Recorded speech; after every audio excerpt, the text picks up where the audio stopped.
اینا نگاه عکسی کار که بارما خزن توریک گفتم بریم گو بازار و مول بازار دایرو کنیم عکسی کار دا ماشین زوادی نشنیستن کوچکار اوی بگم بو چخیلی سوزی سلامتی خواه چوکای زیگه شمارا در خدمت که جانم کجا رفتی سی؟ ما بزرگ رفتیستم بزرگ؟ با پنجشنبه بزرگ کنگر گو بزرگ کو همونجا رفتیستم فهمیدی؟ چکار کنه نکنم؟ بیزنس ادی چه؟ میگن تو همی با پاویشنی ای گو ها؟ حاج با گونه با دیگه چی برده چی؟ کاروچی بزرگ ادی چی بردن نکن ماشینا تلک زوادی چوا رفتی تلک ماشینا بچه ای چیه؟ نه ترس کوچکا این اجده ها را ایره بزرگ کنگر دا میبریم میفروشیم یا رنگی گوه یا را میجوشی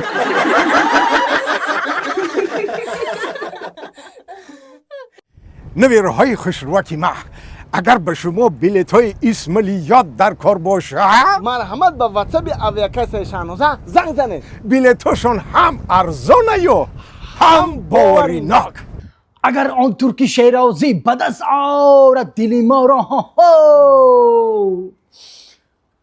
ها مرا به دست آوردن و همین یک گپ یک کاره هیچ کاری ما بود نمیشود همسیفا زنگ گرفتن اونجا کودکاش قطعی ما درس رفتیستن اینا ما چه بفهمم یکم یه فکر دارم برام قطعی همسویا مصلحت کنم خوب باشه بدور باشه یا برام خیر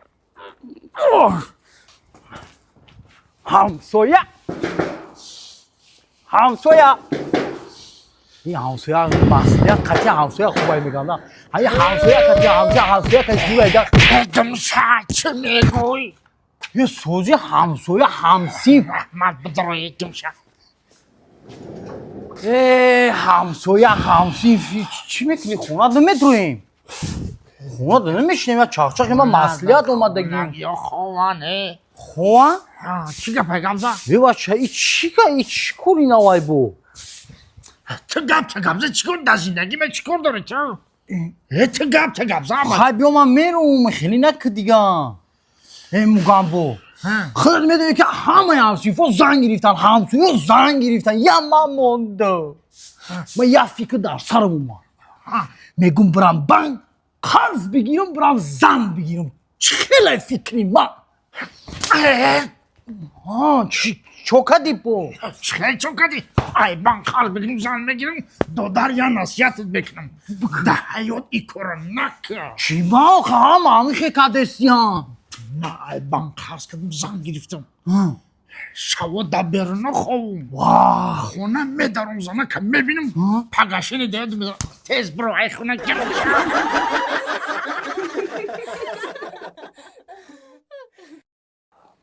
ساعت 8:30 بیگه و این کیلین که بچم حالیم گم نخواد من به همین امید کیلین کرده باشم ها؟ مرحمت جونم رحمت السلام علیکم مادر جان و علیکم سلام شد السلام علیکم چه جون شما یک تک بوسه کنی بس وای ببوسه نمیشه سازه چه جون چیزی سلامتی نازه بچه ها چه؟ لبای ساعت چند شد؟ ساعت 7 نه زکر نگاه کنی 8:30 گذشت 9 شد است بخشش چه جون کمتر مجلس بود هم کارو قطعی همونجا کمتر بند بودیم و مجلس؟ مجلس بگشتید می تا به وقتا؟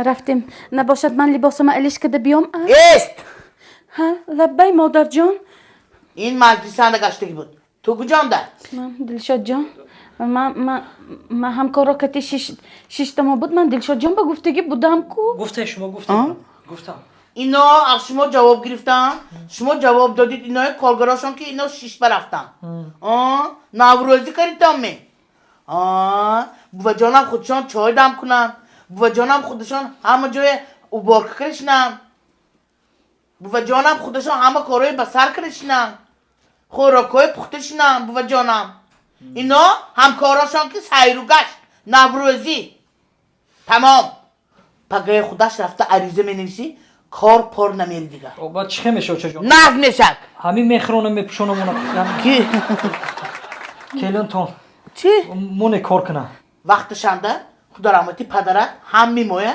نگاه میکنن کی هم میخواه مرده که خانه شف کلین خانندخ میشند کاری خانه لباسو ترش مایلش بچه ها چه؟ لبای چه جون تو ایخیل نشف چیزی گپ خودش اوی کلینتون 7 سال خوند او مبلغ دادیم او دیپلم گرفت دیپلمی عالی اوی کار کردن در کار او مردم اوکال کردنش در کار هیچی من اوکال کنم من اوکال کنم گیره اوی کپل موندن در کار من کپل مونم اوشه جان شما سلامتون نزای کار هیچی کسال میشم من برای وای کسال شدم می یا ما اولالی یا وای اولالی میشه تمام گپ تمام خواننده میشنم گفتمی تمام وای کار کنه نقصر نیست اوشه جان رفت بالی بامبا بروی آنو انتر درست کن بیترش آنو هندی ما میدیده که امروزش که ندیدیم و چیزی شد وای راجع میاد که گرفت می نگرفت می من نمیدونم گنده وایران کلاسی وای خراکتر ما رفت انترش درست کن میاد که وای راجع گرفتن راجع وای میاد که گرفتن از ذکر نگیرم من روزی نیاتو آوای اکینو دف دلشاد جان بالکن خولی چی؟ بالکن خولی او مایل مون بالکن خالی باشه برای چی آخه؟ تریناژوری من کنی تریناژور؟ او دا بالکن تریناژور چیه نیست دا بالکن تریناژور چیه نیست دا بالکن؟ او چه جان؟ او چه؟ او تریناژور دا بالکن کنی؟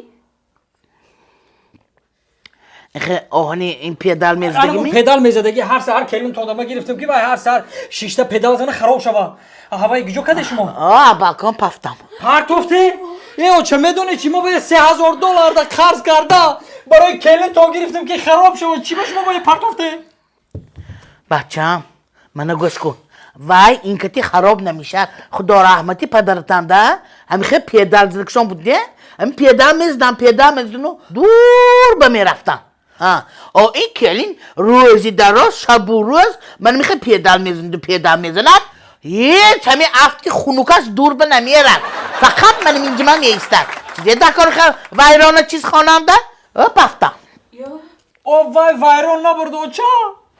ویرانه بود؟ نه انا سند ویران دیگه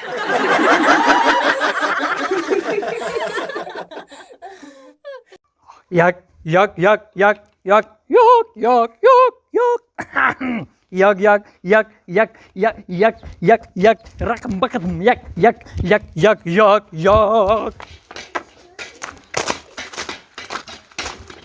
السلام علیکم.